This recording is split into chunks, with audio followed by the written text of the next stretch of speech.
Welcome to Hope in the Wilderness International. This is Evangelist Tichivaka coming live to you from Hope in the Wilderness and exploring issues of family life. And this is just a small thing that we want to discuss it because we want to look at the 50-50 propagated by governments, propagated by legislations. Women and men are equal.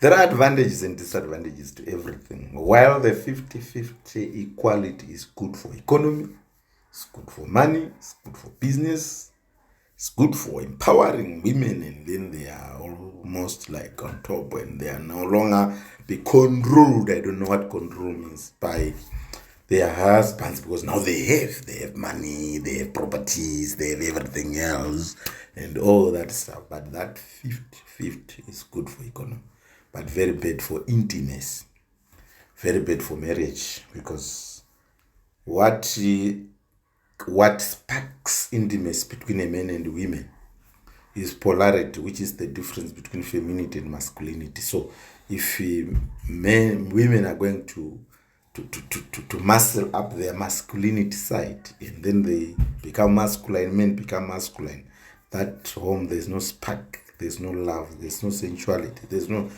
marriage going on in that family. And hence, because marriages have failed, most of them, in the eyes of our own children, most of our girl children, boy children, they no longer want to be married. Guys, it's not their fault. To almost each and every ladies that I've asked, no one wishes to be married.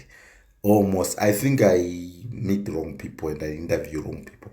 But the girls that I have talked to, the boys that I have talked to, they don't want to get married. They just don't want to get married.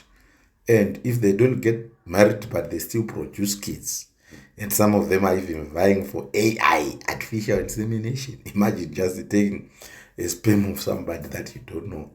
One of these days, this society where we are going to end up giving birth to monkeys and baboons because we just take sperms from nowhere in this issue of trying to run away from marriage. But we need kids and we need to love and we need to be loved. We've got emotions. We are emotional beings. We are relational beings. We need to be relating in a love relationships.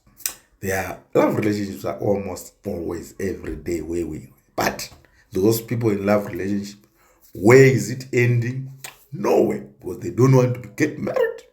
Because the society has turned marriage into something that is ungovernable, unmanageable, by creating masculinity conditions to women, to challenge men, and also by disempowering men to play their role, by disenfranchising men to play their roles in this family. And then, so we choose. Do we need the 50-50 legislation that government are proposing? Yet we do not have marriages. We have kids without fathers. We have teenage pregnancy. We have crime, because once we have kids that are not raised by their proper parents and they lack love, then 90% chances are that they are turned into criminals. They are turned into drug abusers. They are turned into all these things. It's from research. We need to really go back to basics and say, guys, let's sit down and look into these things. Men needs women. Women needs men. Let's go back to the basics, to the Bible. Because if you really look into the Bible, you are going to discover that women were already empowered than men. There is no other book on this planet that I've seen saying, men, husbands, love your wives as Christ loves the church. That he died for the church, dress the church, present it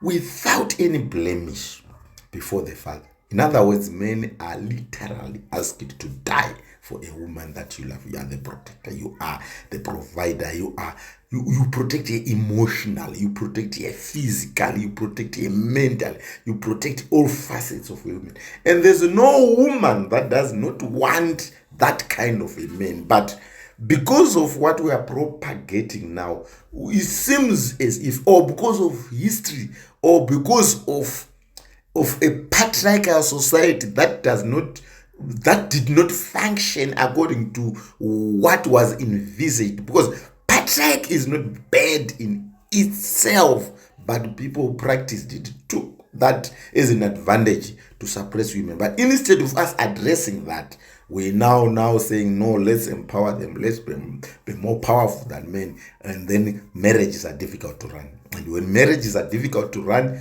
our children don't want to be married. And if our children don't want to be married, they are going to bring us kids without fathers. And they are going to impregnate many women around. Or they are going to do artificial insemination. Or they are going to do everything. So, where are we heading to? Are we trying to say that a matriarch society is better than a patriarch society? Or we should just address issues that did not go correct in the patriarchal society, rather than trying to empower this. If we are going to empower women, who is going to empower the boy child? As we disenfranchise the boy child, as we disenfranchise the men, are you sure that a society that is led, a household that is led by women, is going to be as what God envisaged from the beginning? As we clamor for rights, gay rights, LGBTQRS, we don't know what it is all about, the transgender, as we clamor for these things and we support them, and we actually, because of the matrix, we put them in almost our platforms, be it TV, be it whatever, which has access to people, to promote gay rights, to promote transgendering. Are we sure that we are doing the correct thing? And this is bad for society. This is bad for marriage. This is bad for everything. Crime, drug abuse, early death, everything is happening because we believe we are doing the right thing. At this platform, we are not afraid to tackle any issue as we create an alternative voice to family life management. This is Evangelist T. Chivaka coming to you live from Hope in the Wilderness. No bars hold, we leave no stone unturned as we pursue the issues of family. We are at your disposal. Call us to your gatherings, civic, church, everywhere, so that we delve into these issues. God bless you. Amen.